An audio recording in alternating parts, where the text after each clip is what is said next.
안녕하세요. 오늘도 사연살롱을 찾아주셔서 감사합니다. 지난해 여름 친정 엄마가 세상을 떠나셨어요. 38년 전에 헤어졌다가 불과 5년 전에 다시 만난 엄마였는데 만나자 이별이라고 그동안 못 나눈 정도 나누기 전에 이별을 하게 되었지 뭐예요. 그런데 저와 남동생은 엄마와 마지막 이별조차 할 수 없었어요. 저의 남매와는 아빠가 다른 이부 동생들이 장례식장에 발도 못 들이게 망했거든요. 아무리 아빠가 다르다고 해도 우리 남매나 자기들이나 엄마 자식인 건 마찬가지인데 어쩌면 저럴 수 있는지 이해가 안 가더라고요. 물론 이부 동생들과 악을 쓰고 싸운다면 장례식장 안으로 들어가는 건 문제도 아니었겠죠. 하지만 그렇게 들어간들 뭐 하겠어요. 괜히 엄마의 마지막 가는 길만 더럽힐 뿐인 거죠. 그래서 무너지는 가슴을 안고 동생과 함께 발길을 돌렸습니다. 집에 돌아와 서러운 마음에 침대에 드러누워 훌쩍이고 있었더니 남편이 저를 부르더라고요. 여보, 혼자 그렇게 가슴 아래하지 말고 술이나 한잔하고 털어버려. 당신이 그러고 있으면 장모님께서 발길이 떨어지시겠어? 제 마음을 풀어주려고 술상까지 차려준 남편의 마음이 고마워서 못하는 술을 마셨더니 그대로 잠이 들고 말았지 뭐예요. 그런데 엄마가 제 꿈에 찾아오신 거예요. 엄마는 병색이 전혀 느껴지지 않을 정도로 밝은 얼굴로 제게 중요한 말씀을 해주셨는데 그 얘기를 듣고서야 이부 동생들이 왜 그런 짓을 벌였는지 알겠더라고요. 꿈이었지만 정말 분통이 터져서 말도 잘 안 나올 정도였어요. 그런데 꿈에서 깨고 보니 정말 꿈에서 엄마가 해주신 말씀 그대로인 거 있죠. 그럼 지금부터 저희 엄마의 죽음에 얽힌 기가 막힌 사연을 전해드리겠습니다. 저희 부모님은 집안의 반대를 무릅쓰고 결혼을 하셨어요. 당시만 해도 남편 얼굴도 모른 채 부모가 정해주는 헌처에 따라 결혼을 하던 시대였으니 파격 그 자체라고 해도 과언이 아닐 거예요. 저희 아빠는 중학교 교사였는데 박봉에도 불우한 학생들 학비도 대주시고 집에 불러다 밥도 먹이시고 할 정도로 인정이 넘치는 분이셨어요. 그러니 옆에서 모든 걸 다 해내야 하는 엄마가 얼마나 고생이셨겠어요. 그런데도 엄마는 싫은 내색 하나 안 하시고 묵묵히 아빠가 하자는 대로 따르셨어요. 그러다 보니 아빠 월급만으로는 생활이 힘들어서 엄마가 따로 일을 하셔야 했는데 결혼한 여자가 살림하고 애 키우면서 제대로 돈벌이 할 게 뭐 있겠어요. 그나마 저희 엄마가 바느질 솜씨가 좋으셔서 일감을 받아다 집에서 바느질을 하시곤 했는데 그게 일하는 시간에 비해 벌어들이는 돈이 그리 많지 않았어요. 그래서 결국엔 아빠 몰래 날품팔이까지 하셨어요. 한동안 아빠 모르게 일을 하셨는데 하필 그걸 학부형한테 들킨 거예요. 학부형한테 비밀로 해달라고 부탁을 했지만 세상에 비밀이 어디 있나요? 엄마가 날품팔이 한다는 소문은 학부형들을 통해 아빠 귀에까지 들어가게 되었고 결국 그 일로 두 분은 말다툼까지 하게 되셨어요. 그날 이후 아빠는 엄마가 하던 일을 못하게 하셨고 대신 아빠가 일을 더 하게 되셨어요. 지인이 하는 쌀집에서 시간이 날 때마다 배달 일을 하셨어요. 그날도 아빠는 학교에서 퇴근 후에 쌀 배달을 하러 가셨는데 그게 마지막이 되고 말았어요. 배달 자전거에 쌀을 싣고 달리다가 마주오던 트럭에 치이신 거예요. 그런 사실을 몰랐던 엄마와 우리 남매는 아빠가 돌아오시기를 기다리면서 아랫목에 묻어둔 밥그릇만 만지작거리고 있었어요. 그러다 뒤늦게 아빠의 사고 소식을 듣고 병원에 달려갔을 때는 이미 아빠는 세상을 떠난 뒤였어요. 불행은 줄을 지어 찾아온다고 아빠가 돌아가시고 얼마 되지 않아서 저희 가족한테 큰 위기가 찾아왔어요. 저희 친가에서 제 남동생을 데려가겠다고 온 거예요. 멀쩡한 남의 집 아들 잡아먹었으면 네 아들이라도 내놔야지. 우리 형종이가 너랑 결혼만 하지 않았으면 이렇게 죽진 않았을 거다. 니까짓 게 뭐라고 내 아들이 부모 반대도 무릅쓰고 집 나와 이 고생하다가 개죽음을 당해야 하냐고. 이게 다 너 때문이다. 내 아들 살려내라 이년아. 내 아들 살려내. 할머니는 남편 잃은 며느리의 아픔은 아랑곳하지 않고 오히려 자기 아들 잡아먹은 년이라고 욕을 하면서 저희 엄마한테 주먹질을 하셨어요. 저와 동생은 엄마한테 달라붙어 할머니를 떼어내려고 안간 힘을 썼지만 10살 남짓한 아이 둘의 힘으로는 역부족이었어요. 그런데 그때였어요. 울먹이며 엄마 치맛자락을 붙들고 있던 남동생을 삼촌이 얼른 들어 안더니 쏜살같이 방 밖으로 달려나가더라고요. 순식간에 벌어진 일이라서 엄마도 저도 어쩌지 못한 채 남동생을 뺏기고 말았어요. 그러자 할머니와 고모도 서둘러 자리에서 일어나더군요. 몸이 날쌘 고모가 먼저 방을 나서고 할머니가 뒤이어 방 밖으로 나가시려는데 엄마가 뒤에서 치맛자락을 붙잡았어요. 어머님, 제발 우리 민수 돌려주세요. 제가 잘못했어요. 어머님이 하라시는 대로 다 할 테니까 제발 우리 민수는 돌려주세요. 남편도 잃었는데 아들까지 잃고 어떻게 살아요, 어머님. 제발 우리 민수 돌려주세요.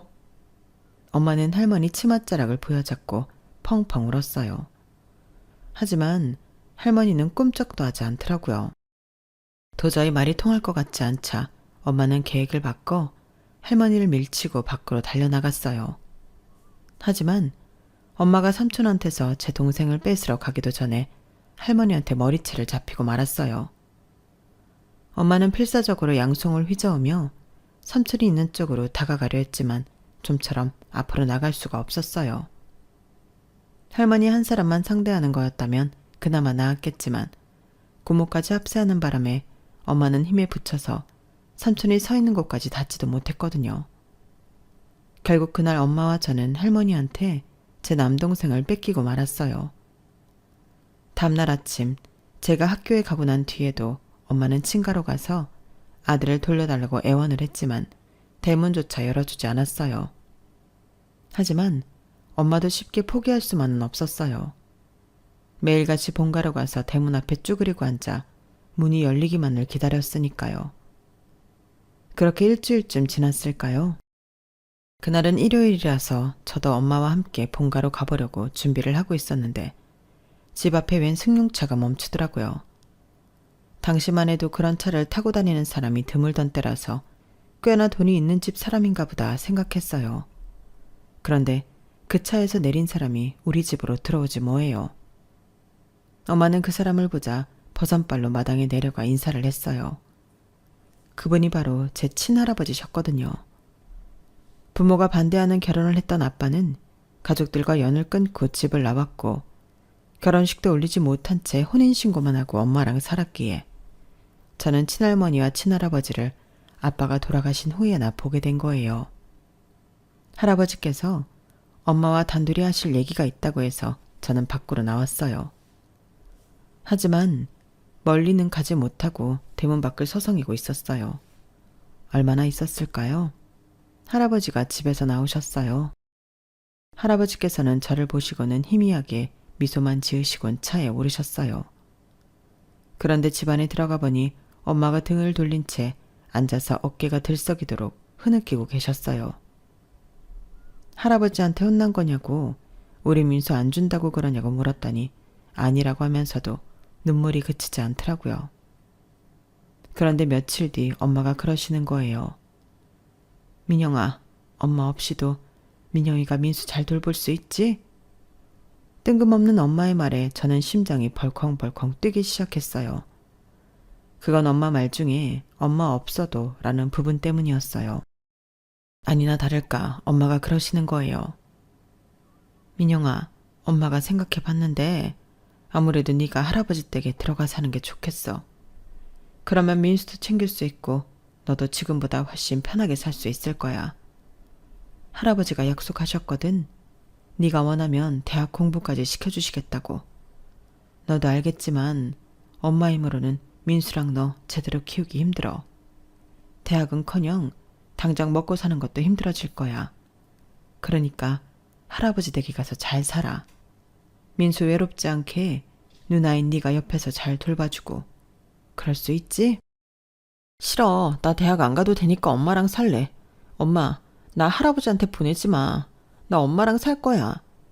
네가 안 가면 민수는 그 어린 게 낯선 집에서 혼자 지내고 있는 게 누나인 넌 걱정도 안 되니? 엄마가 없으면 누나가 엄마 대신이야. 네가 동생을 안 챙기면 누가 챙겨. 그러니까 징징대지 말고 가. 엄마도 이젠 홀가분하게 살고 싶어. 그러니까 가라고. 집은 다 싸놨으니까 이따 할아버지 오시면 따라가. 엄마도 이젠 혼자 편히 살고 싶다고. 엄마는 마음에도 없는 말을 하면서 저를 다그치셨어요. 그리고 그날 밤 얼마 전에 왔던 그 차를 타고 할아버지께서 집에 오셨고 저는 안 가겠다고 발악을 했지만 결국 기사 아저씨 손에 이끌려 차에 오르게 되었어요. 그리고 그날 이후 엄마를 만날 수 없었어요. 할아버지 댁에 도착해보니 놀라움의 연속이었어요. 잔디깔리 마당에 있는 집은 처음 봤거든요. 거기다 집에는 식모도 셋이나 있더라고요. 2층짜리 대저택에는 방도 많고 화장실도 집 안에 있었어요. 정원에 있는 연못에는 잉어도 있어서 집이 아니라 공원에 온 기분이 들더라고요. 남동생은 저를 보자 울먹이면서 달려와 안겼어요. 입고 있는 옷이며 머리 스타일은 부잣집 도련님 같았지만 이 어린 녀석이 그동안 얼마나 마음고생을 하고 지냈는지 단번에 알겠더라고요. 왜 엄마가 나한테 할아버지 댁에 가서 동생을 돌보라고 했는지 이유를 알 것 같았어요. 할머니는 저를 못마땅해 하셨지만 할아버지께서 결정하신 일이라 그런지 내색은 하지 않으셨어요.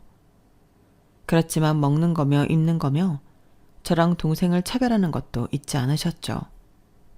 그 집에는 저희 남매 말고 삼촌도 살고 있었는데 저희 남매한테 관심은 없었어요.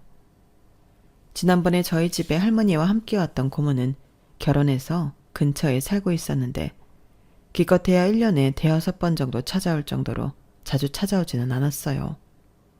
그래서 그때는 엄마가 옆에 없는 것 빼고는 그럭저럭 지낼만 했어요. 하지만 삼촌이 결혼하고 숙모가 할아버지 댁으로 들어오면서부터 불화가 시작됐어요. 불화의 이유는 결국 돈이었어요. 장남이 죽었으니 장남 몫으로 돌아갈 할아버지 회사는 장손인 제 동생 몫이라고 못을 박으신 할아버지 할머니와 외삼촌 내외는 생각이 달랐거든요. 아버지, 그런 게 어딨어요. 형이 집 나갈 때 뭐라 그러셨어요? 아버지 재산 한 푼도 안 주겠다고 그러셨잖아요. 그런데 이제 와서 민수 저놈한테 형 몫을 주겠다니 이게 말이 되냐고요. 그동안 형 대신 아버지 밑에서 죽어라 이란저란 뭐가 되냐고요. 형만 자식이고 저는 자식도 아니에요. 다른 건 몰라도 회사는 안 돼요. 하늘이 두 쪽 나도 그건 저 주셔야 된다고요. 이 말이 맞아요, 아버님. 민수 나이를 생각해 보세요. 저 어린 게 언제 커서 회사를 맡아요. 이야, 그동안 아버님 옆에서 일도 배워왔고 또 경영의 소질도 있잖아요. 아버님이 힘들게 세우신 회사인데 믿을 만한 사람한테 맡기는 게 좋지 않겠어요? 민수야, 우리가 잘 거두면 되는 거고요. 숙모는 어떻게든 할아버지 마음을 돌리려고 했었지만 세상을 오래 살아오신 할머니 할아버지께서 그 속을 모르시겠어요? 아, 고양이한테 생선을 맡기지. 내 배로 나온 자식 속을 내가 모를까봐? 회사 물려받으면 그날로 돈 받고 팔아넘길 놈이라는 거 내가 모를 줄 아니? 그리고 퍽이나 니들이 민수를 거두겠다. 한 집에 살면서 애방에 얼굴 한번 안 들이미는 놈이. 아무리 니들이 떠들어봤자 네 아버지나 나나 생각 안 변하니까 괜한 짓 하지 마. 회사는 형종의 아들 몫이니까. 할머니께서는 확실히 못을 박으셨지만 삼촌은 끝까지 포기하지 않았어요. 10여 년쯤 지나 할아버지가 돌아가시자마자 기다렸다는 듯이 회사를 가로채버렸거든요. 물론 할머니께서 반대를 하셨지만 회사 일에 문외한이던 할머니가 어쩔 수 있는 상황이 아니었어요. 이미 회사 간부들까지 물밑으로 작업을 해놓은 삼촌은 너무도 쉽게 대표 자리에 올랐으니까요.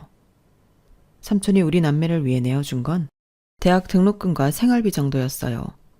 그 후도 10주년 뒤 할머니께서 세상을 떠나셨을 때 할머니께서 사시던 집까지 모조리 삼촌이 가져가 버렸고요. 그때는 이미 동생도 저도 가정을 이룬 상황이어서 유산에 대한 욕심도 내지 않았어요. 할머니께서 살아계실 때 동생 앞으로 약간의 땅과 집을 한 채 증여해 주신 데다가 제가 결혼할 때 혼수도 넉넉히 해주셨으니 더 바랄 게 없기도 했죠. 할머니께서 돌아가신 이후로는 세상의 혈육은 동생과 저 둘뿐이라는 생각으로 살았어요. 삼촌과는 연락이 끊긴 지 꽤 되어서 명절에 왕래를 하는 건 동생 내뿐이었으니까요. 동생은 아빠를 닮아 그런지 누가 그렇게 하라고 한 것도 아닌데도 중학교 수학교사가 되었고, 저는 대학에서 미술을 전공하고 졸업하자마자 결혼해서 전업주부로 살아왔어요. 그러다 IMF 때 시댁이 망하면서 그 여파로 남편 역시 직장을 잃게 되고부터는 남동생 명의의 땅에서 농원을 하게 되었어요. 저희 시댁이 비료 관련 회사를 했었기 때문에 남편도 그쪽으로는 인맥도 있어서 농원을 시작할 때 주변에서 도움을 받을 수 있었거든요. 집에서 살림만 하는 전업주부로 살다가 매일같이 손에 흙을 묻히는 농원 주인으로 살게 되었지만 저는 살림보다는 화초를 키우는 일이 더 맞는 것 같더라고요. 한때 유행했던 다육식물로 재미도 보고 할아버지 댁에 살 때 정원사 아저씨한테 배운 가드닝 기술을 바탕으로 농원 옆에 작은 정원을 만들었는데 그걸 본 손님들이 저희 정원에 심어진 꽃과 나무들을 주문하기 시작하면서 꽤 매출이 늘기도 했거든요. 그랬더니 하루는 동생 녀석이 찾아와 그러더라고요. 누나, 이 땅 누나 명의로 돌리자. 아무리 봐도 이 땅 주인은 누나가 맞는 것 같아. 얘, 너 그거 올케랑 상의는 하고 하는 말이니? 네 마음은 고맙지만 그런 결정을 내릴 때는 안사람이랑 상의부터 해야 하는 거야. 난 갈 데 없는 우리한테 이 땅을 빌려준 것만 해도 충분히 고맙고 만족해. 당연히 했지. 그 사람도 그렇게 하래. 애초에 할머니한테 집이고 땅이고 받을 때부터 둘 중 하나는 누나한테 줘야겠다고 생각했었어. 똑같은 손주인데 아들이라고 나만 받는 건 너무하잖아. 그리고 나한테는 누나가 사는 곳이 본가인데 누나가 한 곳에 정착하면 좋잖아. 그래야 나도 안심이 되고 말이야. 그러니까 아무 걱정 말고 그냥 받아. 대신 세금은 누나가 알아서 내고. 그럼 되지? 남들은 형제간에도 10원짜리 하나도 안 뺏기겠다고 으르렁댄다는데 어떻게 된 게 제 동생은 욕심이란 게 없었어요. 그것도 따지고 보면 아빠를 똑 닮은 것 같아요. 동생 덕분에 농원을 이전할 걱정 없이 뿌리를 내리게 된 우리 부부는 본격적으로 농원을 키워가는데 박차를 가했어요. 그러자니 부지가 모자라서 근처 땅을 매입하려고 부동산에 연락을 하게 되었죠. 아, 그 땅 주인 할머니요? 서울 어디에 사시는데 내가 연락 한 번 넣어볼게요. 그런데 너무 기대 안 하는 게 좋아요. 땅 안 팔 테니까요. 그 땅 일대가 개발된다는 소문이 돌아서 한창 땅값이 올랐을 때 땅 사겠다는 사람들이 돈다발 들고 줄지어 찾아왔는데도 할머니가 꿈쩍도 않으셨거든요. 개발도 무산되고 그때 땅 팔았으면 떼부자 되는 건데 말이에요. 암튼 연락은 해볼 테지만 너무 기대는 마요. 그리고 다음날 바로 연락이 왔어요. 부동산 중개사 말대로 그 땅 주인 할머니는 땅을 안 팔겠다고 했다나 봐요. 저희로서는 그 땅이 아니고서는 농원을 증축할 수가 없어서 어떻게든 땅을 매입해야만 했어요. 그래서 제가 직접 땅 주인 할머니를 찾아가 부탁해보겠다고 주소 좀 알려달라고 했어요. 그랬더니 개인정보를 함부로 알려줄 수는 없다고 해서 전화번호만 겨우 알아냈어요. 어떻게든 만나 뵙고 말씀을 드리려고 일단 전화부터 드렸는데 목소리를 듣는 순간 말문이 막혀버렸지 뭐예요. 목소리가 저희 엄마랑 똑같았거든요. 이보세요. 전화를 했으면 말을 해야죠. 말 안 하면 이만 끊습니다. 잠시만요. 저 혹시 한숙자 씨 아니세요? 네, 내가 한숙자 맞습니다만 어디십니까? 정확한 우리 엄마 이름까지 확인하고 나니 눈물이 왈칵 흘러내렸어요. 수화기 너머로 울먹이는 소리를 들으셨는지 엄마도 목소리가 떨리기 시작했어요. 혹시 민영이니? 맞지? 우리 민영이 맞는 거지? 저를 울먹이며 기어들어가는 목소리로 네라고 대답했고 엄마는 그 목소리를 용케 알아들으시곤 이내 울먹이기 시작하셨어요. 한참을 수화기를 붙들고 울먹이기만 했던 우리 모녀는 겨우 진정을 하고는 지난 세월을 어떻게 살아냈는지 얘기를 나눴어요. 저는 할아버지 댁에서 살아온 얘기를 해드렸고 동생 민수가 아빠처럼 중학교 수학선생이 됐다는 것과 내가 현재 할머니가 동생한테 주신 땅에서 농원을 하고 있다는 것까지 모두 말씀드렸어요. 오늘 전화를 한 것도 농원 옆에 땅을 사려고 연락을 했던 거라는 것도요. 그러자 엄마는 울먹이시면서 그랬구나 를 말하셨어요. 비록 엄마와 떨어져 살았지만 돈 많은 존모의 도움으로 어려움 없이 살았던 우리 남매와 달리 엄마는 꽤 힘든 세월을 살아오셨더라고요. 저희 남매를 시댁에 보내고 이듬해 재가를 하게 된 엄마는 전차가 남긴 자식이 셋이나 있는 집에 들어가 엄마가 둘을 낳아 통 5아이를 키우고 살았다고 했어요. 전처 자식들이 저희 엄마는 싫어했어도 핏줄은 땡겼는지 이복 동생들은 잘 챙겨서 그나마 큰 걱정 없이 살았지만 재혼했던 남편도 10년도 채 안 돼서 세상을 떠나버리는 바람에 혼자 5아이를 벌어먹여야 했다고 하더군요. 다행히 농사를 짓던 남편 앞으로 땅이 있어서 애들과 함께 농사를 지으며 살았다고 했어요. 넉넉하지는 않았지만 그래도 입에 풀칠은 할 수 있었다고요. 그러다 전처 자식 셋이 하나 둘 집을 떠나고 엄마가 낳은 아들 둘을 키우고 살다가 지금은 땅을 팔고 서울에서 살고 있다더라고요. 그러면서 엄마가 저희 농원으로 찾아오시겠다는 거예요. 연세도 있으신데 어떻게 여기까지 오세요? 그러지 마시고 민수가 서울에 사니까 민수한테 모시고 오라고 할게요. 엄마 사시는 곳 주소 좀 알려주세요. 어차피 동생한테도 알려야 할 일이라서 동생을 시켜 엄마를 농원으로 모시고 오라고 했어요. 그렇게 저보다 먼저 엄마를 만나게 된 동생은 제가 그랬던 것처럼 한참이나 엄마를 끌어안고 울었다고 하더군요. 저희 농원에 도착했을 때 엄마랑 동생 눈이 퉁퉁 부어있는 걸 보고 안 봐도 어떤 상황이었는지 짐작이 갔어요. 그날 우리 남매와 엄마는 38년 만에 다시 만나 그동안 못다 했던 이야기를 나눌 수 있었어요. 그날만큼은 남편이 배려를 해줘서 거실에다 요를 펴고 엄마랑 우리 남매랑 나란히 누워 밤새 지난 이야기를 하며 모처럼 회포를 풀 수 있었어요. 그날 이후 엄마는 동생 내외와 함께 자주 저희 농원에 오셨고 제가 가꾼 정원을 둘러보시면서 꽃도 같이 심으시고 잡초도 같이 뽑으시면서 시간을 보내셨어요. 그리고 저희가 사려고 했던 땅도 내주셔서 남편은 농원 증축 작업을 시작할 수 있었죠. 땅을 사려다가 생각지도 못한 엄마를 만나게 되다니. 이래서 만날 사람은 어떻게든 만나게 되어 있다고들 하는가 보다 생각했답니다. 엄마랑 다시 연락을 하고 살게 되니 이부 동생들도 궁금해져서 한번 자리를 만들어 볼까 했는데 다들 사는 게 바쁜지 선뜻 저희를 보겠다는 말은 안 하더라고요. 사람이 목소리를 들으면 그 사람이 나를 반기는지 아닌지 정도는 알 수 있잖아요. 그런데 이부 동생들은 하나같이 제 전화를 달가워하지 않았어요. 나이 차이가 나는 누나라서 그런가 싶어 제 동생한테 연락을 해보게 했지만 역시나 마찬가지더라고요. 그래서 엄마가 살아계시는 동안 이부 동생들을 본 건 2-3번이 고작이었어요. 그나마도 잠깐 인사 정도만 하고 헤어진 거라서 길게 얘기를 나눠볼 시간은 없었어요.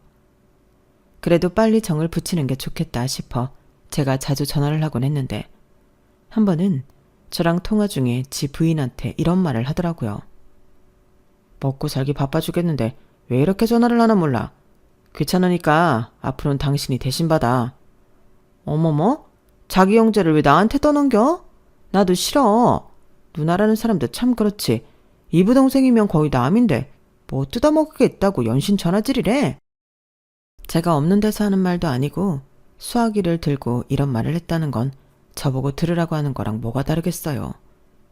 그래서 이후로는 전화도 삼가하고 지냈어요. 엄마를 만난 건 참 좋은 일인데 떨어져 지낸 시간 동안 엄마가 많이 늙으셔서 마음속에서 늘 혹시 엄마가 잘못되면 어쩌나 그 걱정뿐이었어요. 동생이 서울에 살고 있어서 자주 엄마 집에 들여다보곤 했는데 집에 자식이 드나드는 흔적이 없더라고요. 누나, 엄마 연세도 있으신데 이렇게 혼자 지내게 하기 좀 그래. 내가 집사람이랑 얘기해서 엄마를 모시고 살까 하는데 누나 생각은 어때? 네 마음은 알겠지만 니네 아직 대학생 애들도 있고 방도 없는데 어떻게 그러니? 그리고 올케한테 우리 엄마를 떠맡기는 것도 나는 좀 그래. 차라리 내가 모시면 모를까. 우린 애들도 독립해서 살고 있고 집에 남는 방도 있으니까 모신다면 우리 집에 모시는 게 나을 것 같아. 내가 네 매형이랑 얘기해 볼게. 말은 그렇게 했지만 남편한테 차마 입이 떨어지지 않았어요. 시부모님도 안 모시는 처지에 내 친정엄마만 모시자고 하기가 미안했거든요. 그래도 연세 많으신 엄마를 혼자 두기 그래서 어렵게 남편한테 말을 꺼냈더니 그래, 우리 집에 방도 많은데 오시라고 해. 그동안 오래 떨어져 지내서 당신도 그렇고 장모님도 그렇고 서로 정이 굶주렸을 거 아냐. 난 상관없으니까 오시라고 해. 제 걱정과 달리 남편은 선뜻 허락해 주었고 얼마 뒤 엄마를 저희 집으로 모시게 되었어요. 물론 엄마는 한사코 반대를 하셨지만요. 내가 무슨 눈치로 네 집에 들어가 사니? 자식 버리고 제가 못난 애미가 무슨 낯짝으로.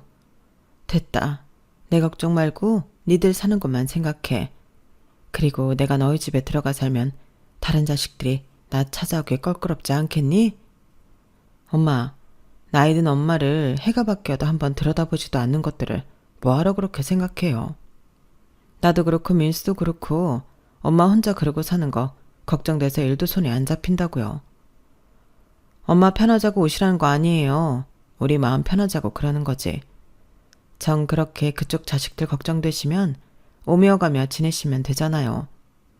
엄마가 집에 가시겠다고 할 때마다 제가 데려다 드릴 테니까 일단 우리 집에서 지내봐요. 그렇게 반강제로 엄마를 저희 집에 모시고는 엄마가 집에 들리시겠다고 할 때마다 엄마를 모시고 서울집에 데려다 드리곤 했어요. 그런다고 이부 동생들이 찾아오는 일은 없었지만요. 그렇게 5년 가까이 거의 저희 집에서 엄마를 모시고 살면서 장 담그는 것도 배우고 김치며 밑반찬도 새삼 엄마한테 배워나갔어요. 엄마 레시피 그대로 만들었더니 어릴 때 먹던 그 맛 그대로여서 어찌나 반가웠나 몰라요. 사람이 늙어갈수록 어릴 때 먹고 자란 음식을 더 찾게 되잖아요. 그래서 그런가 저는 엄마 음식이 그렇게 입이 잘 맞더라고요.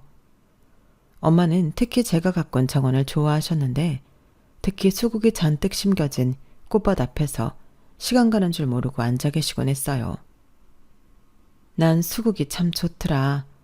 작은 꽃봉오리가 한데 모여서 오순도순 사는 것도 예쁘고 색상도 하나같이 예뻐서 하루 종일 봐도 질리지가 않아.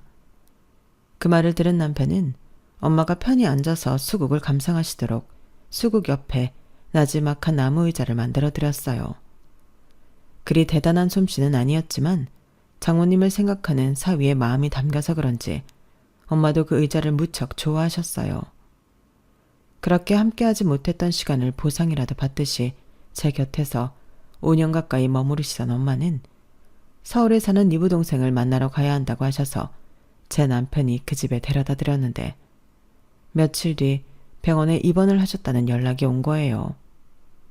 노안에 치매까지 심해져서 더는 거동도 힘들어져서 그렇게 됐다고 하더군요. 저랑 같이 지내실 때 이미 치매 초기 증상이 보이긴 했어도 이렇게 갑자기 심해질 줄은 몰랐기 때문에 괜히 서울집에 보내드린 것 같아 후회가 됐어요. 그런데 평소 엄마를 거들떠도 안 보던 이부 동생들이 자기 처까지 끌고 와서는 지들이 간병을 할 테니 저는 오지 말라고 하지 뭐예요. 벌쩡한 우리 엄마 데려다가 얼마나 부려먹었길래 노인네가 이렇게 됐냐고요. 그러고도 뻔뻔하게 엄마를 보겠다고요? 참, 두고 맘대로. 앞으로 우리 엄마 얼굴도 볼 생각 말아요. 엄마 장례식에도 오지 말라고요. 바락바락 대들며 제게 소리치는 이부 동생을 보니 억울하고 화도 났지만 그쪽 입장에선 충분히 그럴 수 있겠다 싶어서 일단 마음이 진정될 때까지 기다려보자 생각했어요. 대신 이부 동생네도 생활은 해야 하니까 간병인은 내가 불러주겠다고 했어요. 이부 동생네외도 그것까지는 막지 않더라고요. 그 덕에 저는 수시로 간병인과 연락을 하면서 엄마 상태를 들을 수 있었고 엄마가 입원하시고 한 달이 조금 넘어갈 무렵 비보를 전해 듣게 되었어요. 엄마가 지난밤에 세상을 떠나셨다는 얘기였죠. 갑작스런 엄마의 부고에 동생을 불러 장례식장으로 갔어요. 그런데 마침 저를 발견한 이부 동생 중 둘째가 저희 남매 앞을 막아서지 뭐예요. 그 동생은 주변을 의식하는지 목소리를 낮춰가며 그러더군요. 여기가 어디라고 왔어요? 우리 엄마가 제가 한 거 사방에 소문낼 일 있어요? 누구 망신 주려고 여길 왔냐고요? 여기 형들이랑 누나들까지 와 있는데 자말 말고 돌아가요. 엄연히 따지자면 그쪽들은 호적에도 안 올라 있는데 우리 엄마 자식이라고 하기도 그렇잖아요. 그러니까 가세요. 당장 가라고요. 그럼 그냥 문상객으로 온 것처럼 할게요. 제발 엄마, 마지막 가시는 곳만 보게 해줘요. 내가 이렇게 부탁할게요. 이 사람이 진짜 당장 안 꺼져요. 안 그럼 우리 형 부를 거예요. 이부 동생은 저를 떠밀며 당장 나가라고 소리쳤고 그 바람에 동생과 저는 장례식장에 발을 들이지도 못한 채 발길을 돌려야 했어요. 사실 악을 쓰고 싸우든 난동을 부리든 하면 들어갈 수 있었겠죠. 하지만 엄마의 마지막을 그렇게 망치고 싶지는 않았어요. 차라리 내가 속으로 피눈물을 흘린 게 나으니까요. 동생도 저와 같은 생각이었는지 이부 동생한테 부탁조로 사정만 할 뿐 큰 소리는 내지 않더라고요. 그렇게 장례식장에서 쫓겨난 우리 남매는 터덜터덜 집으로 돌아왔어요.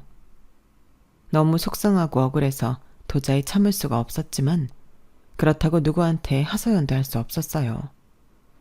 내 부모와 우리 남매 사이의 일인데 남들한테 말해봤자 치부를 스스로 들추는 꼴밖에 안 되니까요.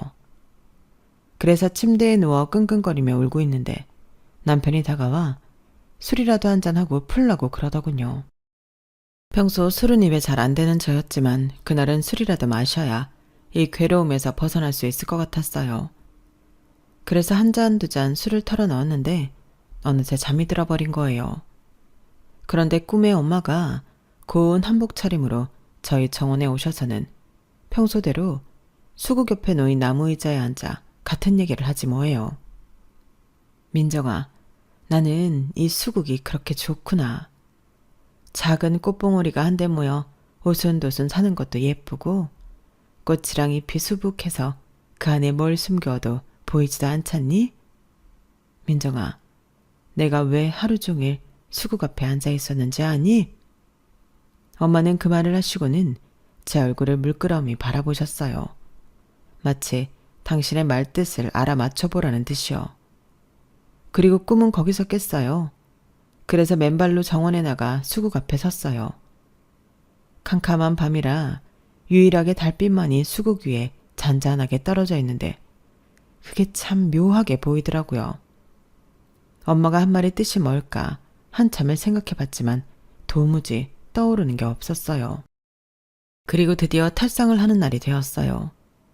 이부 동생들은 우리한테 오지 말라고 했지만 그래도 엄마 관이 나가는 것만큼은 지켜보고 싶었던 우리 남매는 장례식장으로 향했어요. 이부 동생들한테 들키지 않게 멀찍이 떨어져서 발인을 지켜보고는 장지까지 따라가 엄마 유골이 납골당에 안치되는 것까지 지켜볼 수 있었어요. 다시 만난 뒤로 고작 5년간의 정을 쌓고 떠난 엄마가 한없이 그리웠지만 한편으론 5년 동안이라도 함께 할 수 있어서 다행이라는 생각도 했어요. 그렇게 엄마 장례가 끝나고 일주일쯤 지났을까요? 아침 일찍 누가 대문을 부술 것처럼 두드리는 거예요. 남편이 나가봤더니 이부 동생들 내외가 마치 빚받으러 온 빚쟁이처럼 저희 집으로 밀고 들어오지 뭐예요. 그리고는 다짜고짜 그쪽한테 있지. 다 알고 왔으니까 당장 내놔. 땅 문서 내놓으라고.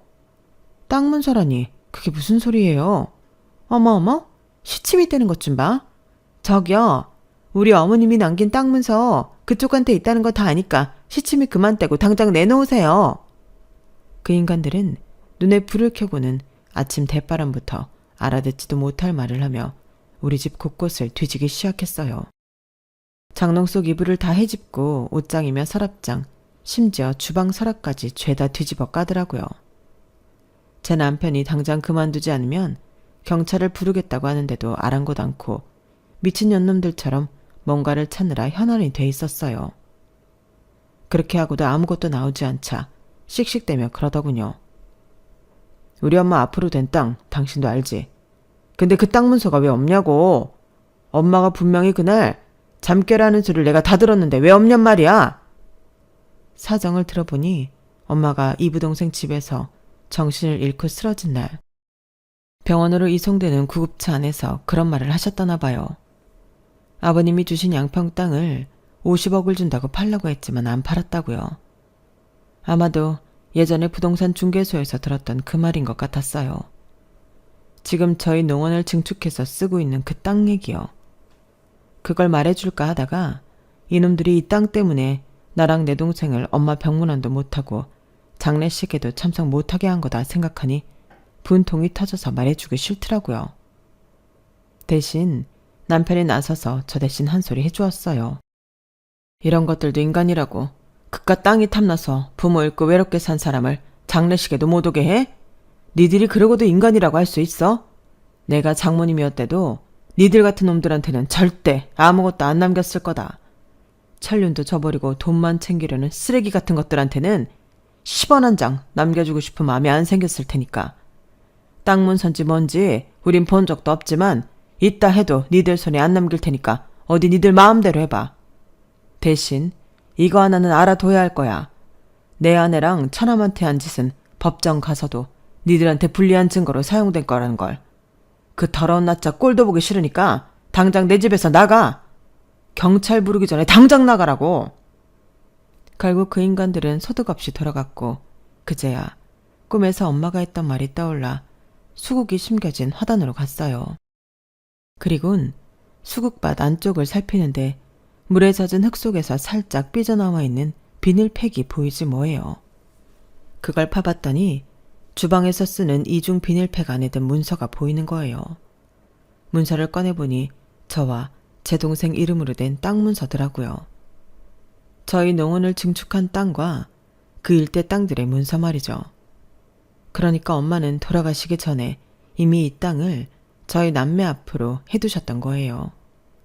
그리고는 이부 동생들이 모르게 저희 집 화단에 숨겨놓으신 거고요.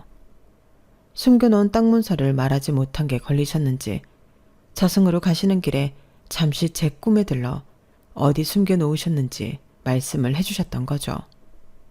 너무 기가 막히고 어이가 없어서 땅 문서를 끌어안은 채 주저앉아 한참을 울었어요.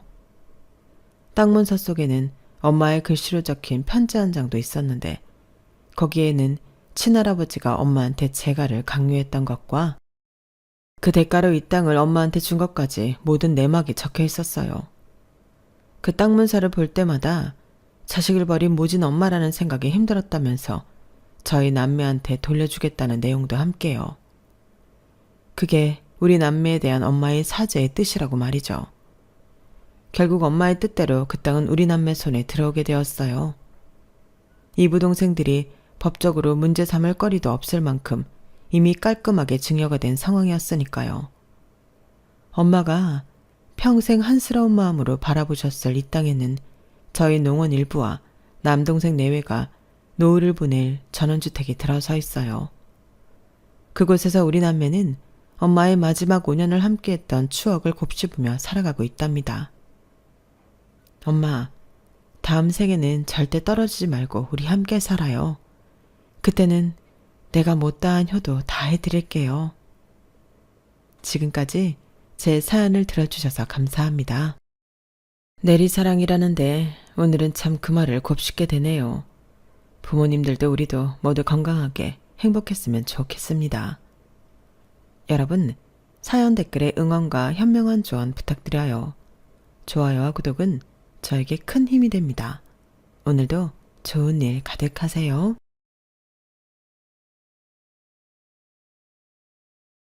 안녕하세요. 오늘도 사연 살롱을 찾아주셔서 감사합니다. 저와 친정엄마는 정말 혹독한 시집살이를 했어요. 친정엄마가 시댁으로부터 받은 온갖 모욕적인 일들을 다 알고 있으면서도 저도 똑같은 시댁살이를 겪고 말았네요. 이래서 엄마와 딸 팔자는 비슷하다는 이야기가 있는지도 모르겠어요. 시댁 식구들만 생각하면 분통이 터져서 시자 들어간 시금치도 싫어한다는데 제가 딱 그래요. 아주 시댁 식구들로부터 달달 볶였거든요. 그나마 좀 잘해줬던 시부 덕분에 살 수 있었던 것 같아요. 그마저도 시부가 중풍으로 쓰러져 10년이나 병치레를 하는 바람에 제가 간병을 다 해야 했어요. 시누이들이 둘이나 있는데도 시부 똥기저귀까지 제가 다 갈아야 했죠. 이제 시부가 돌아가시니 완전히 시댁으로부터 해방된 느낌이에요. 시누이들과도 당연히 의절했거든요. 주변에선 남편과 사별한 지 오래됐는데 왜 시댁에 얽매여 사냐고 뭐라 하더라고요. 사실 남편이 갑작스레 사망하고 그 충격으로 시부가 저렇게 된 거였어요. 나한테 그나마 잘해줬던 시부에 대한 고마움으로 그동안 병수발을 했던 것도 있죠. 하지만 더 큰 이유는 당연히 돈 벌기 위해서였어요. 남편이 갑자기 죽고 경력 단절녀인 제가 당장 돈 벌 곳이 없었거든요. 우리 쌍둥이들을 직접 키우며 돈까지 벌 수 있는 길은 집에서 시부를 간병하는 일뿐이었어요. 그 와중에 손이 시누이와 막내 시누는 자기 아버지 기저귀 한 번을 안 갈아주더군요. 그놈의 SNS인지 뭔지 시부와 사진만 찰칵찰칵 찍고서는 죄다 SNS에 올리는데 기도 안 차더라고요. 마치 엄청난 효녀인 것처럼 자기가 아픈 아버지 간병 당한 것처럼 꾸며서 글을 쓰는데 어이없다 못해 화가 났어요. 특히 시누이들이 저에게 상처를 줬던 건 글로 다 표현할 수 없을 정도로 많았어요. 남편과 결혼 허락을 받았을 때부터 말이죠. 남편은 사법고시 폐지되기 전 막차로 붙은 사람인데 그 수험 뒷바라지를 제가 다 했어요. 제가 중소기업에 다니며 쥐꼬리 같은 월급으로 장장 7년의 세월을 물심양면으로 밀어줬어요. 그런데 연수원 졸업 후 딱 3년 변호사 생활한 뒤 죽어버렸어요. 이제 우리 딸 쌍둥이들이 생기고 행복할 일만 남았다고 생각했는데 세상이 무너지는 듯 했죠. 그렇게 힘든 상황 속에서 시누이들은 절 위로해주고 돕기는커녕 무시하고 욕만 해댔어요. 제가 친정 부모님 다 돌아가시고 보잘것없는 사람이라는 게 그 이유였죠. 그러는 지네들은 뭐 보잘것이 있는 줄 아나 봐요. 남편의 누나인 첫째 시누이는 남편이 사업한다고 친정 돈까지 다 끌어가서 말아먹기를 수차례. 무슨 국밥도 아니고 추억의 돈을 한 달 내로 말아먹어버리더군요. 막내 시누이는 백수에 취직할 생각은 안 하고 맨날 남자나 꼬시러 다니는 꽃뱀이었죠. 이리도 가짜는 시누이들한테 욕 들어먹으니 더 자존심 상했어요. 오늘 제가 사연살롱에 시누이들 욕을 한번 거하게 해보렵니다. 이제 내가 시누이들보다 돈이 훨씬 많은 위치에 있으니 아주 꼬수어 죽겠네요. 이제 보란듯이 잘 살아가려고요. 오늘까지만 시누이들 욕하고 앞으로는 쳐다도 안 볼 거예요. 그럼 제 살풀이를 시작하도록 할게요. 제가 시댁 식구들한테 그렇게 살아움 당할 때 저희 친정 부모님들이라도 있으면 좀 덜 힘들었을 거예요. 그래도 기댈 곳이라도 있으니 말이죠. 그런데 저희 엄마 아빠도 참 기구한 인생을 사시다가 벼랑간에 돌아가시고 말았어요. 참으로 불쌍한 양반들이에요. 평범한 삶의 행복을 아주 짧게 느끼고 저 세상으로 가버렸으니 말이에요. 저희 엄마는 조실 부모하고 정말 어렵게 자랐어요. 시골에서 너무 배가 고파서 노지에 있는 오이나 깻잎 등을 따먹고 살았다고 하네요. 워낙 깡촌이다 보니 고아원이라는 기관도 없어서 정말 거지처럼 동네 사람들이 주는 밥 먹고 살았대요. 그러다가 서울에 있는 부잣집으로 식모 생활하러 가면 숙식이 해결되고 월급까지 받을 수 있다고 하여 동네 언니를 따라 무작정 서울로 갔다고 해요. 그때 엄마는 운명이라 표현하더군요. 지금 생각해보면 정말 운명이었던 것 같아. 엄마가 서울로 식모살이 하러 간 집에서 너희 아빠를 처음 만났으니까 말이야. 네 아빠는 그 집안의 막내 아들이었어. 명문대를 다니는 막내이자 외아들이었으니 얼마나 귀했겠니? 그런 사람이 자꾸 나에게 호감을 표시하니 난 당연히 밀어내려고만 했어. 전 매번 들었던 레퍼토리지만 어린 마음에 엄마가 이해되지 않았어요. 엄마, 둘이 좋아하면 사귀고 결혼하면 되지. 왜 아빠를 밀어내려고 한 거예요? 엄마의 조건이 너무 초라했기 때문이야. 언감생심 부잣집 도련님을 넘볼 수는 없었지. 지금은 우리 정희가 잘 이해 안 되겠지만 크면 엄마의 심정을 이해할 수도 있을 거야. 그런데 너희 아빠는 날 정말 인격적으로 존중하며 아껴줬고 우린 부모님의 반대를 무릅쓰고 결혼까지 감행하기로 했어. 그렇게 결정하기까지만 수년이 걸렸어. 아주 큰 종합병원을 운영했던 집안의 막내 아들이 식모랑 결혼한다고 하면 집안에서 내쫓길 게 뻔하니까 말이야. 결국 내가 혼자 임신을 하고서야 우리 관계를 어른들에게 알렸고 당연히 불호령이 떨어졌지. 그냥 불호령이 아니라 우리 사이를 찢어놓으려고 아주 잔인한 방법을 썼어. 그들은 날 사람 취급을 안 했지. 시댁 어른들은 손녀를 임신한 나를 자기네 병원 정신병동에 가둬버렸어. 내가 미쳤다며 강제로 감금한 거지. 병원장이 가두라고 시키니 밑에 사람들이 아주 손발이 척척 맞아 나를 차짓한 병실에 가둬버리더구나. 엄만 거기서 우리 정희를 출산해야 했어. 참으로 지독한 양반들이지? 정말 악마가 따로 없었어. 할머니 할아버지가 그렇게 악한 사람들이었다니. 엄마가 그렇게 당하고만 있을 때 아빠는 대체 어디서 뭐 한 거예요? 너희 아빠도 그때 건강이 확 안 좋아진 거야. 엄마를 백방으로 찾다가 포기했다고 전해 들었어. 그리고 나서 스트레스가 극심했던지 젊은 나이에 백혈병에 걸리고 말았지. 독한 양반들이 네 아빠가 다 죽어가니 그제서야 날 풀어주고 네 아빠랑 만나게 해주더구나. 그때 당시 너희 아빠 몸무게는 39kg이었어. 다 죽어가고 있었지. 네 아빠가 죽기 전 우리 세 식구가 살았던 그 1년이 나에게는 가장 슬프고도 행복한 나날들이었어. 그렇게 너희 아빠는 비참하게 최후를 맞이하고 난 혼인신고도 못했으니 네 시댁으로부터 한 푼도 못 받고 맨몸으로 쫓겨나고 말았지. 그런데 그게 나에게는 자유였어. 아주 크나큰 자유 말이야. 광복절보다 더 기쁜 해방의 날이었지. 그 악마 같은 양반들은 나중에 소식을 들으니 초호와 크루즈 여행을 장기간으로 갔다가 배 안에 전염병이 돌아서 배 안에서 둘 다 돌아가셨다고 하더구나. 참으로 끔찍한 양반들. 멀쩡히 날 정신병원에 가두더니 본인들도 배 안에서 꼼짝없이 갇혀서 죽다니 아주 쌤통이었지. 나의 친할아버지 할머니 이야기를 할 때 엄마의 눈에선 도끼가 흘러넘쳤어요. 그만큼 끔찍하게 싫었다는 이야기겠죠. 난 그런 엄마를 보고 나중에 저런 악마 같은 시댁은 만나지 말아야겠다 다짐했는데 그와 비슷하게 막장의 시누이들을 만나서 고생했네요. 딸은 어쩔 수 없이 엄마 팔자를 담나 봐요. 엄마는 홀몸으로 저를 키우기 위해 죽을 힘을 다하셨어요. 못 먹고 못 자면서 일만 하니 몸무게가 50kg을 넘어본 적이 없었죠. 뼈만 앙상하게 남은 채로 움직이고 또 움직이셨어요. 안 해본 일이 없는 것 같아요. 화장실 청소 박스 공장, 핸드폰 부품 조립 공장, 메리아스 공장, 반찬가게 알바 등등. 그 중에서 엄마는 아빠 집 식모살이를 할 때 배운 묵과 두부 만드는 기술로 직접 식품을 만들어 리어카로 파는 일에 정착했어요. 남 밑에서 하층민 취급받으며 일하는 것보다 시장통 리어카 안에서 내장사하는 게 마음 편하다면서 말이죠. 어렸던 저는 엄마 옆에 큰 박스를 두고 그 안에 쏙 들어가서 놀았어요. 조그만 아이가 들어가서 보이질 않으니 간혹 사람들이 그게 쓰레기 박스인 줄 알고 오며 가며 쓰레기를 휙휙 던지기도 했어요. 그럼 제가 두더지처럼 쏙 나와서 그 사람에게 쏘아 붙였어요. 아, 더러워. 아저씨. 왜 쓰레기를 버려요? 아이고 미안하다 얘야. 난 쓰레기 상자인 줄 알고 그만. 자, 얘따. 이 돈 받고 기분 풀어라.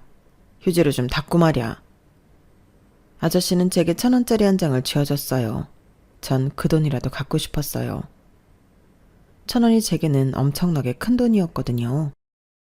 그런데 그걸 지켜보던 자존심 센 엄마는 제 손에 쥐어진 1,000원을 확 뺏어서 그 아저씨한테 돌려줬어요.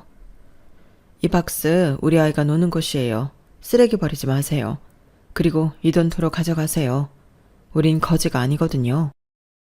그렇게 엄마랑 저는 남한테 도움 안 받고 올곧게 살았어요. 정말 물류폰에서 돈이 가랑비에 옷 젖듯이 야금야금 모여서 결국 얼른 보증금 할 만큼은 모이더군요. 월세에서 반전세로, 반전세에서 전세로 가는 동안 마른 걸레를 쥐어짜듯이 허리띠를 졸라매고 절약하며 살았어요. 전세금 마련을 위해 있는 돈을 다 때려놓고 나니 또다시 현금은 다 떨어졌어요. 심지어 한동안 두부장사 묵장사가 안 될 때는 현금이 너무 없어서 전기가 끊기고 수도도 끊길 때가 있었어요. 요즘 세상에 이런 집이 있을까요? 하지만 옛날에 없는 사람들은 이렇게 비인간적인 환경에서 살 때도 있었어요. 제가 그 산 증인이죠. 엄마는 어떻게든 입에 풀칠할 거리라도 사기 위해 투잡을 시작했어요. 동네 폐지를 줍는 일이었죠. 두부 장사가 잘 안 되는 시간을 이용해 이미 있는 리어카로 폐지를 실어다 팔았어요. 점점 굽어가는 엄마의 허리를 보고 학교에 다니는 것조차 죄송했어요.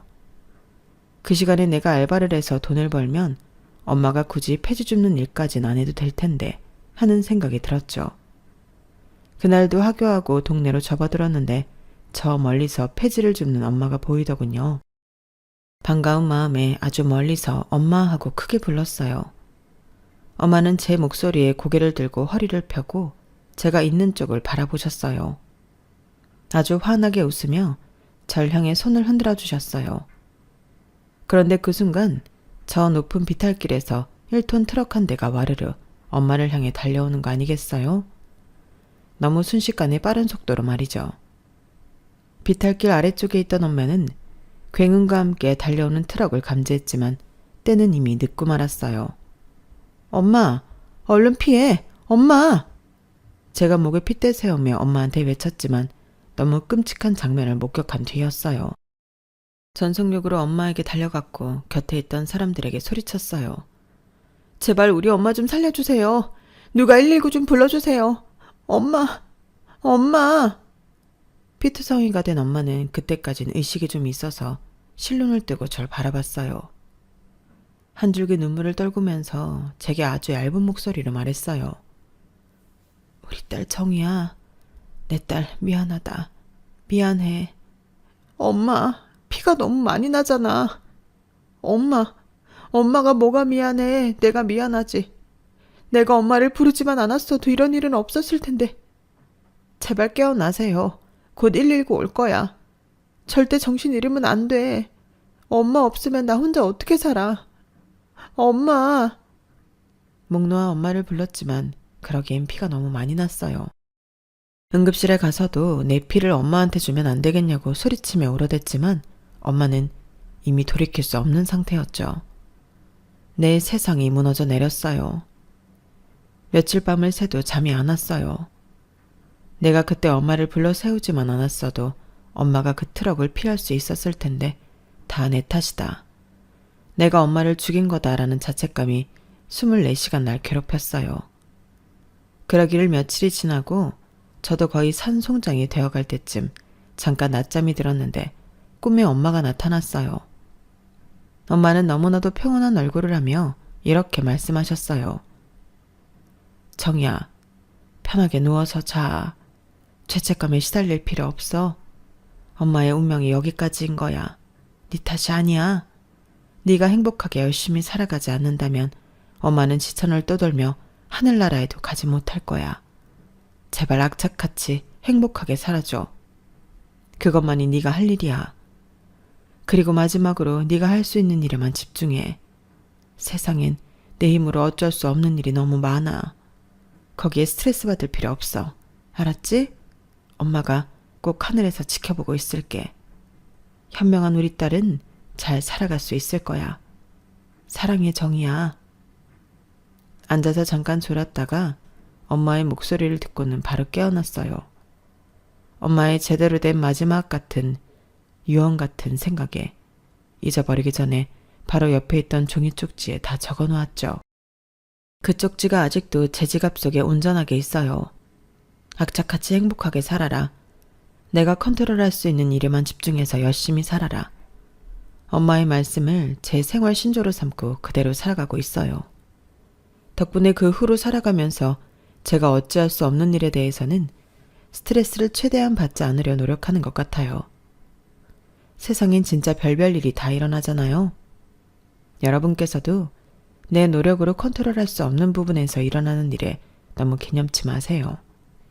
잊을 수 없다면 그대로 두고 그저 눈앞에 내 할 일에 대해서만 집중하는 게 현명한 것 같아요.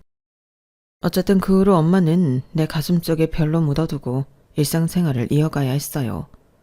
물론 쉽진 않았어요. 현금도 한 푼 없는 상태였고 남은 건 원룸의 전세금 뿐이었거든요.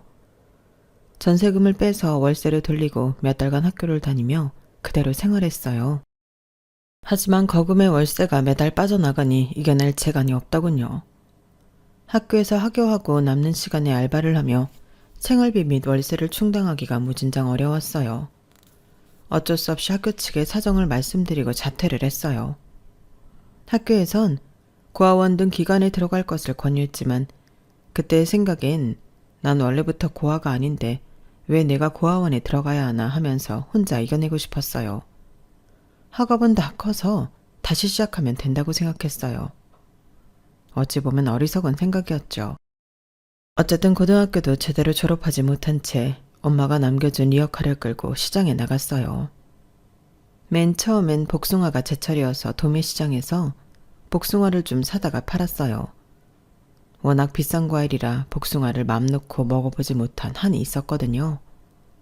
그런데 어렸을 때 복숭아를 먹었을 땐 이런 일이 없었는데 복숭아를 가까이만 해도 눈이 부어오르고 연신 재채기가 나고 정말 난리도 아닌 거예요. 알고 봤더니 제게 복숭아 알레르기가 있었던 거죠.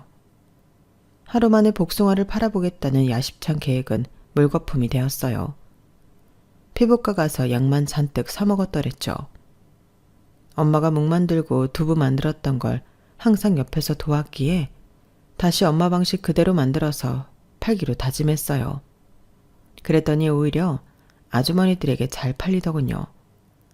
사람은 자기가 하고 싶은 것보다는 잘하는 걸 해야 맞는 것 같아요.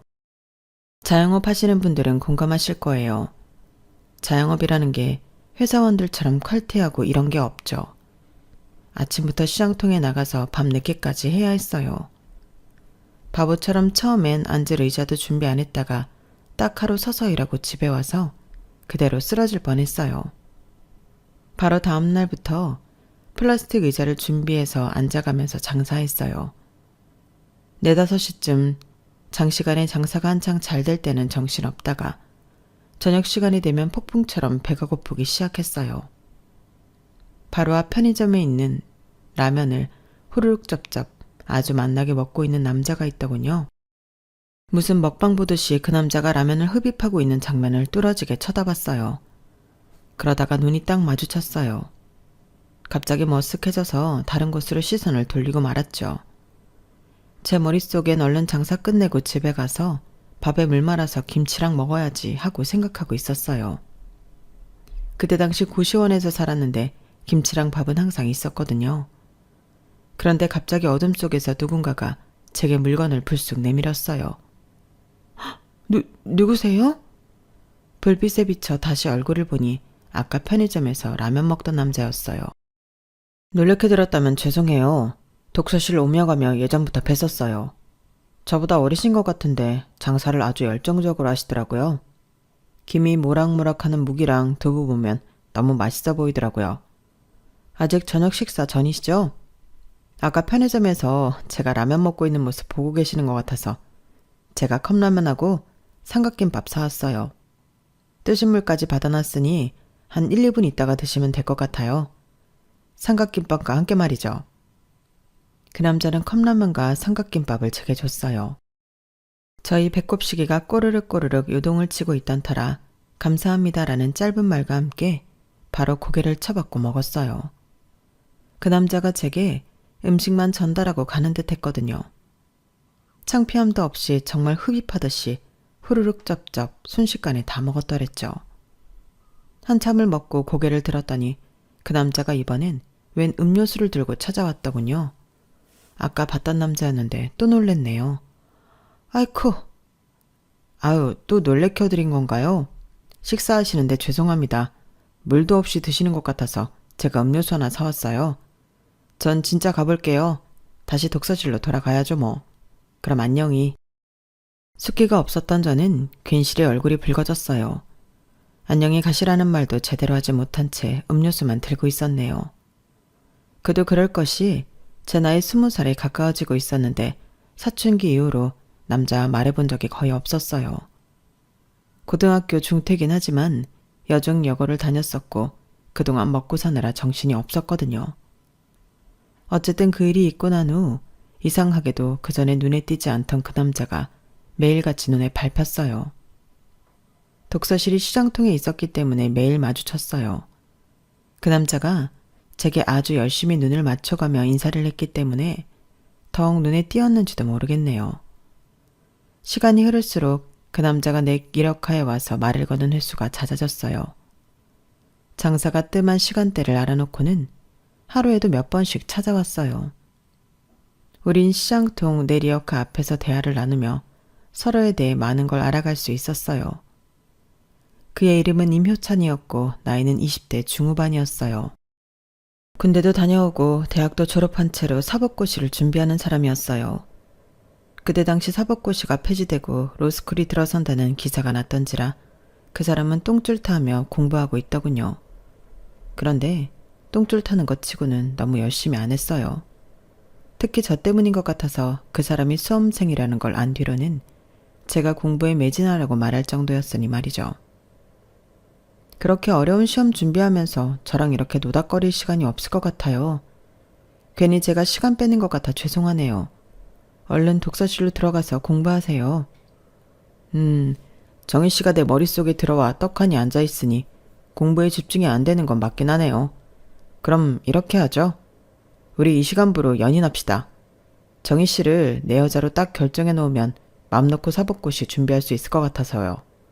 어때요, 내 제안? 그때 제가 딱 20살이 됐을 시점이었는데 그의 갑작스런 연인 제안에 또 얼굴이 발그레해졌어요. 그런데 지난 몇 달간 그와 나눈 이야기들, 그 시간들이 너무나 달콤했기 때문에 거절하고 싶지가 않았어요. 엄마 이후로 누군가에게 기대고 싶어지는 마음이 처음이었거든요. 이 세상에 가족이라곤 아무도 없이 매일 리어카 끌고 장사하러 다니는 생활에 그가 활력이 되어줬죠. 나름 서울에 좋은 대학 나오고 변호사가 되려는 그와 사귄다는 게 내 자신이 염치 없이 느껴졌지만 그런 거 다 차치하고 그의 여자친구가 되고 싶었어요. 그래서 바로 오케이 해버렸죠. 그렇게 연인이 되고 나니 오히려 남친은 만족해하며 공부에 좀 더 매진했어요. 하지만 워낙 어려운 시험이었으니 남친 나이 30이 넘도록 합격하지 못했죠. 아우, 또 떨어져 버렸네. 꼭 1차는 붙는데 2차에서 계속 떨어진다니까? 자기야, 좀만 기다려줘. 내가 꼭 합격해서 자기 호강시켜줄게. 추울 때 추운 데서 일하고 더울 때 더운 데서 일하는 거 안 하게 해줄 거야. 안쓰러워서 못 봐주겠어. 그즈음 리어카를 끌고 시당통 여기저기 다니며 장사를 하는데 저도 점점 지쳐가고 있었어요. 그도 그럴 것이 제 장사가 잘 돼가니 어느 장소에 가든 그 근처 상점의 주인이 뱁새 눈을 하고 절 쫓아내곤 했거든요. 아니 왜 남의 가게 앞에서 리어카를 내놓고 장사하고 지랄이야. 우리 가게 들어오는 손님 다 맞고 말이야. 멀리서 내 가게가 안 보이잖아. 당장 꺼지지 못해? 저도 장사에 점점 장뼈가 굵어져서 같이 맞받아쳤어요. 아니 아줌마, 이렇게 멀리 떨어져서 장사하는데 아줌마 가게가 안 보이긴 왜 안 보여요. 우리 무기랑 두부 사러 오는 손님들이 오히려 그 가게에 가서 물건도 팔아주는구만. 괜히 질투하고 난리야. 내가 어리니까 물처럼 맹한 줄 아는 모양인데 계속 장사 방해하고 나한테 호통치면 나도 가만히 있지 않을 거예요.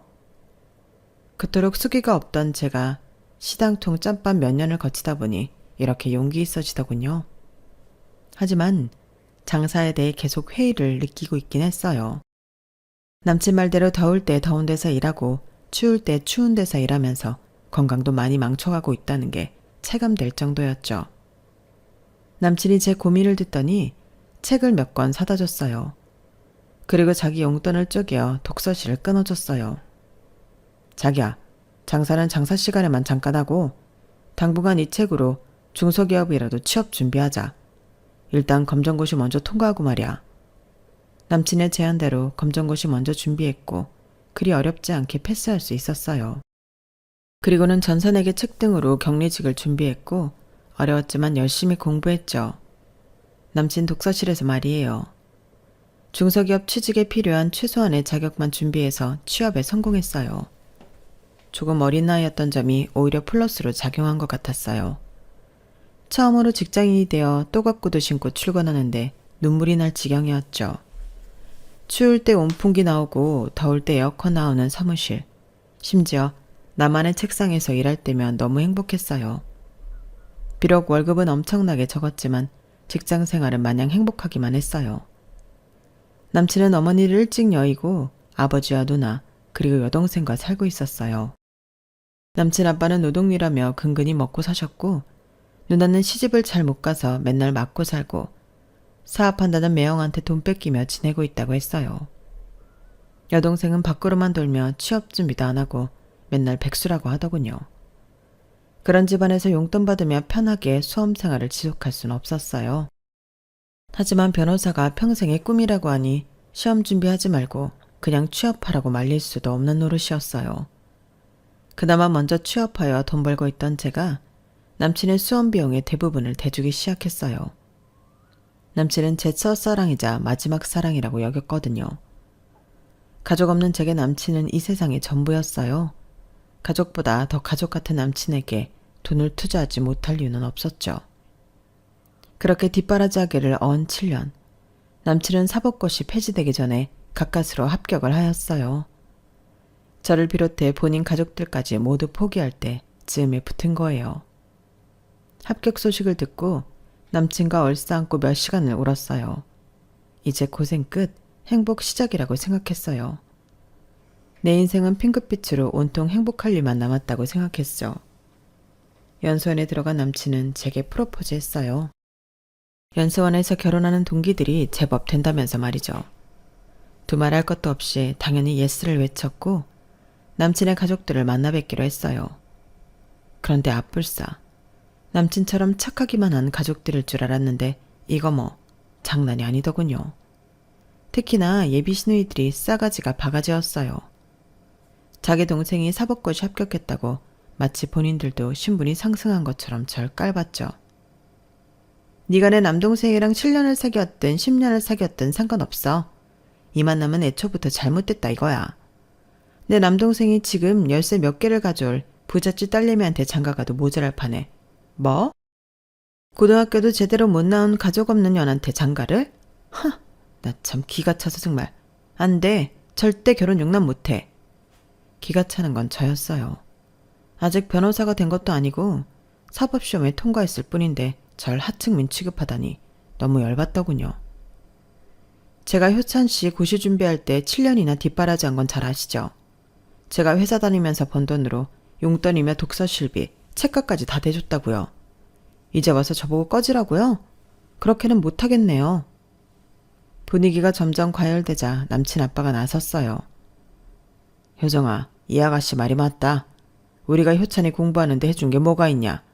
이 아가씨 덕분에 우리 아들이 사법고시에 합격할 수 있었으니 당연히 결혼 허락해줘야지.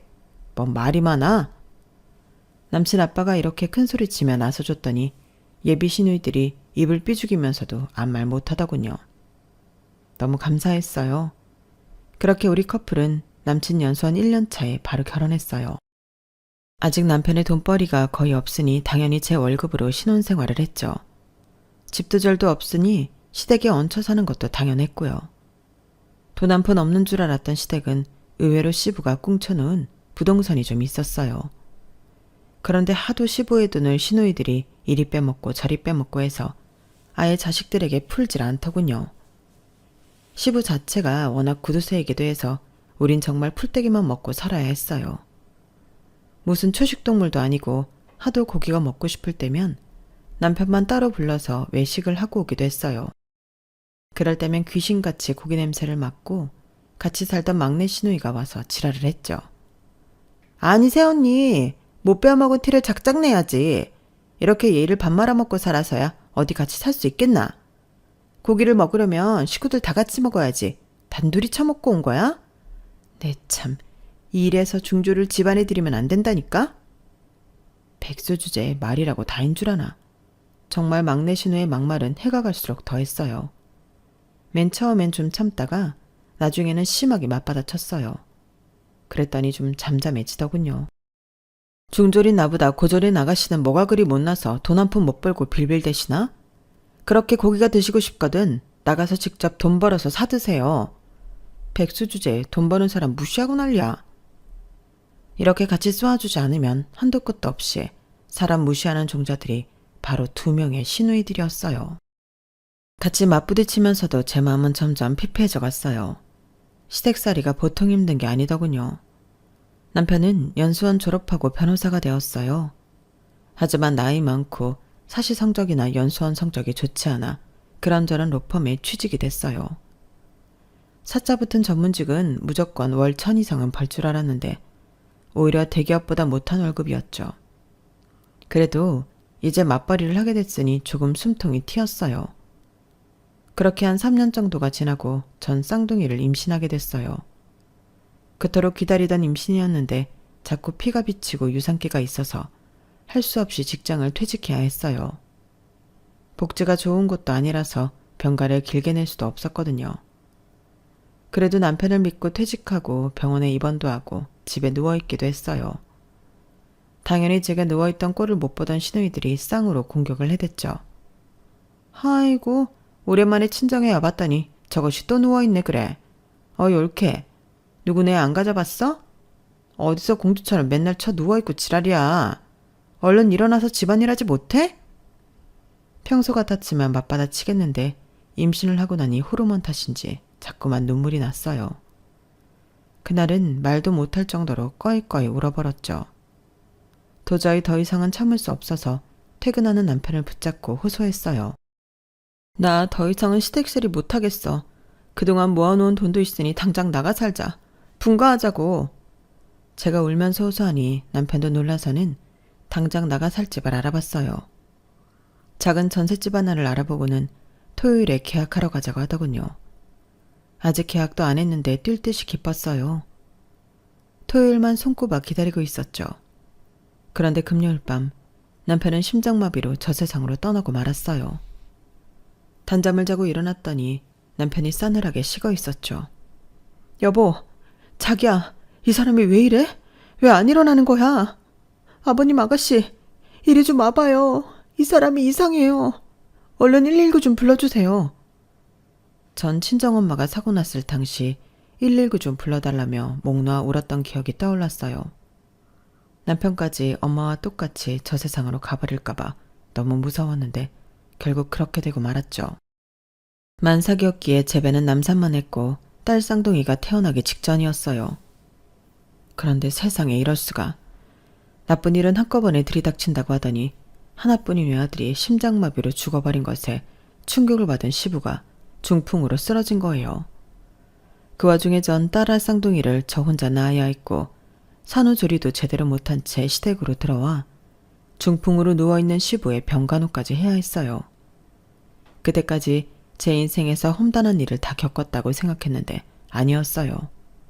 그보다 100배, 1000배 힘든 일들이 겹겹이 닥쳐왔죠. 의식은 있었지만 몸은 거의 움직일 수 없던 시부의 간호를 제가 다 해야 했어요. 시누이들은 뭐 했냐고요? 뻔할 뻔짜죠 뭐. 병 간호하는 신용만 대충 하고는 내뺐어요. 그들의 태도에 화가 나서 저도 다 그만두고 집을 나가려 했어요. 그래도 저한테 잘해주시고 늘 제 편을 들어준 시부한테 죄송하지만 이미 남편과 사별한 후였으니 내 할 몫은 다 했다고 생각했거든요. 시부에게 제 뜻을 조심스레 말했어요. 그랬더니 시부가 힘겹게 입을 열더군요. 미안하다 아가. 남편까지 죽은 너한테 시아버지 병수발 들게 해서 정말 미안해. 그런데 내가 믿을 사람은 오직 너밖에 없구나. 내가 딸 자식을 잘못 키워서 딸들도 다 못 믿을 존재가 돼버렸다. 남보다 못한 년들이야. 내가 살면 얼마나 더 살겠니? 앞으로 이 집에서 날 간병해주면 내가 생활비며 차후에 살아갈 돈까지 쥐어주마. 우리 소녀딸들 미래까지 생각해서 말이야. 이 시아비를 불쌍히 여겨서라도 부탁 한 번만 들어주면 안 되겠니? 맘 같아선 정말 시댁에서 나가서 우리 쌍둥이들 키우며 살고 싶었어요. 그런데 현실이 얼마나 냉혹한지 누구보다 잘 알고 있었죠. 아직 핏덩이인 저 아이들을 데리고 고졸인 제가 다시 취업할 회사를 알아보고 두 아이를 키우며 사는 것이 녹록지 않다는 걸 잘 알고 있었어요. 그래서 시부의 제안을 받아들였어요.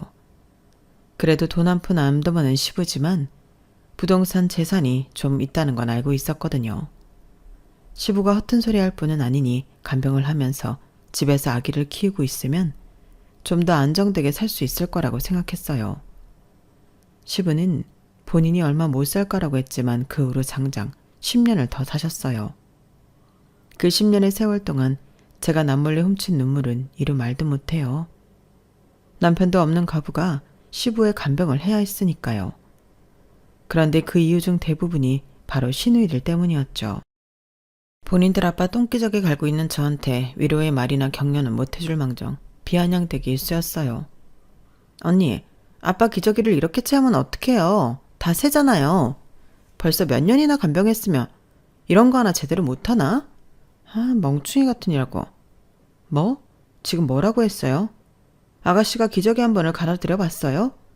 맨날 SNS엔 아주 본인이 간병 당한 것처럼 효녀 코스프레 당하면서 무식하고 멍청한 게 누군데 나한테 그래요? 진짜 막내 신우의 SNS에 들어가서 사진들 보면 가관도 아니었어요. 모든 집안일이며 간병을 마치 자기가 하는 것 마냥 착한 척하는 게 역겹더군요. 큰 신우는 더했죠. 자기 남편 사업자금 대달라고 중풍으로 누워있는 시부를 아주 구워 삶았어요. 아빠, 이번 한 번만 계좌로 돈 넣어주면 내가 진짜 다신 사업자금 대달라고 입도 뻥긋 안 할게요. 진짜라니까요. 제발 첫째 딸 한 번만 살려주세요. 네? 시부가 돈을 안 줄 때는 아주 눈물의 쇼를 해가며 세상 불쌍한 척을 다 하더군요. 시부 방에서 나올 때는 눈물 싹 씻고 바로 지 남편한테 전화를 했죠. 여보, 나 아빠한테 돈 받아냈어. 당신 벤츠 한 대 뽑아. 괜히 더 낮은 급으로 사지 말고. 사고 싶은 차 사라고. 정말 사이코패스가 따로 없다고 느껴졌어요. 시부가 중풍으로 누운 지 10년이 다 될 쯤 오히려 몸이 더 좋아지는 것 같았어요. 시부가 제게 감사의 인사를 할 정도였으니까요. 며느리야, 내가 네 덕분에 이렇게 10년의 세월을 버틸 수 있었다. 내가 얼른 죽어줘야 네가 자유의 몸이 될 수 있는데 정말 미안하고 또 미안하다. 앞으로 얼마나 더 살 수 있을지는 모르겠다만 내가 다 준비하고 있다. 너한테 은혜 갚을 준비 말이야. 시부는 이렇게 뜻모를 말을 하고는 얼마 후에 심장마비로 돌아가시고 말았어요. 10년의 투병 끝에 시부가 점차 기력을 회복한다고 생각했는데 갑자기 심장마비로 돌아가시자 허무하더군요. 그동안의 내 노력이 마치 물거품이 된 것 같았어요. 그래서 더더욱 서럽게 울었죠. 시부가 돌아가시자 생전에 작성했다던 유언장을 시누이들이 열심히 분석하고 있었어요. 엄청나게 좋아하면서 말이죠. 저도 옆에서 지켜봤더니 10년 동안 모신 내게는 버려진 땅을 주셨고 시누이들에게는 명당을 물려주셨더군요. 눈물이 찔끔 날 만큼 섭섭하기 그지 없었어요. 재산을 물려받은 시누이들은 그저 좋아서 난리치더군요. 저한테 보란듯이 말이죠. 옳게 아무리 10년을 간병했어도 자식하고 며느리는 다른 법이야. 우린 아빠의 피가 섞인 딸내미들이니까 말이야. 그렇게 먹먹한 마음으로 장례를 치른 후 시댁에 도착했는데 등기 우편을 들고 웬 변호사가 찾아왔더군요. 김정희 씨 계신가요? 돌아가신 임재진님께서 며느리이신 김정희 씨한테 특별한 땅을 물려주셔서 정확히 설명해 드리려고 찾아왔어요. 생전에 임재진님께서 부탁하신 내용이기도 하고요. 전 무슨 내용인가 싶어서 변호사한테 힘없이 말해서요. 저 그 버려진 땅 말씀이신가요? 저번에 부동산에 문의해봤더니 그거 쓸모도 없는 땅이라던데요. 그건 그때 얘기고요. 잘 모르는 복덕방 아저씨 말 들으시면 안 되고요. 자, 보세요. 이번 첨단 산업도시에 편입되는 땅이어서 미친 듯이 가격이 치솟았어요. 그걸 알고는 얼마 전에 며느리에게 특별히 이 땅을 주라고 유언장을 수정하셨어요. 어르신께서 몸은 불편하지만 정신만큼은 정정하셔서 몇 년 더 사실 줄 알았는데 갑자기 부보를 듣게 되어 놀랐네요.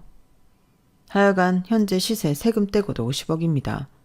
수용되어 세금 떼고 바로 지급되실 거예요. 그 변호사는 일목요연하게 정리된 자료들을 제게 건네주었어요. 그리고는 제 계좌를 알아갔어요. 아마 일주일 내로 현금 지급될 거라면서 말이죠. 전 이 모든 게 꿈 같았어요. 제게 50억이라는 현금이 나온다니. 옆에서 시누이들이 땅을 치고 후회하는 걸 보고 더욱 실감났죠. 아버지. 아무리 그래도 친딸인 우리들한테 개발될 땅을 주셨어야지. 이게 뭡니까? 진작에 간병 참여할걸. 우리한테는 고작 5억짜리 땅 주고 며느리한테는 50억이라니. 내 팔자야. 아유. 큰 시누이는 곡소리를 내며 땅을 쳤고 막내 시누이는 정신 차리고 제게 귀신같이 착 달라붙더군요. 언니, 나 이 나이 먹도록 백수인 거 잘 알고 있죠? 제발 반띵하면 안 될까요? 반띵해서 나눠 가집시다. 네? 제발요, 언니. 전 그들이 버러지같이 느껴졌어요. 당장 일어나서 그들을 향해 꽥 소리를 질러버렸죠. 야, 누가 네 언니야? 너랑 나랑 피 섞였어? 우리는 그냥 남남이야. 니네 오빠도 10년 전에 죽은 마당에 내가 왜 니네 사장을 봐줘야 해? 천하의 몹쓸년들. 니네한테 5억씩이나 물려주신 아버님한테 감사하며 열심히 살아. 치. 가래침을 퇴뱉고 시댁에서 짐을 싸서 나와버렸어요. 일단은 고급 호텔에 들어가서 신용카드로 아이들과 함께 생활했어요. 현금을 받을 동안 괜찮은 30평대 아파트를 알아보고는 당장 짐을 꾸려 아이들과 입주했죠. 33평의 드넓은 아파트 거실에서 글을 쓰고 있는 지금도 사실 믿기지가 않아요. 최근에 안 건데 33평을 국민평수, 즉 국평이라고 한다면서요? 그만큼 남들한테는 익숙한 평수의 아파트인지 몰라도 저와 제 딸들한테는 대궐이 따로 없네요. 갑자기 주어진 수십억의 돈을 어떻게 써야 잘 쓸 수 있을지 궁리 중이에요. 이미 저보다 돈이 많으신 여러분들께서 돈 잘 사용하는 지혜로운 방법 좀 댓글로 많이 알려주세요. 여러분께서 설명하신 대로 현명하게 살아볼게요. 그럼 모두들 저의 행운의 기운을 받아서 행복하시길 바랄게요. 지금까지 저의 긴 글 읽어주셔서 감사해요. 저도 지금까지 살아온 것처럼 우리 쌍둥이 딸들과 열심히 살아갈게요. 모두들 행운을 빕니다. 여러분, 사연 댓글에 응원과 현명한 조언 부탁드려요. 좋아요와 구독은 저에게 큰 힘이 됩니다. 오늘도 좋은 일 가득하세요.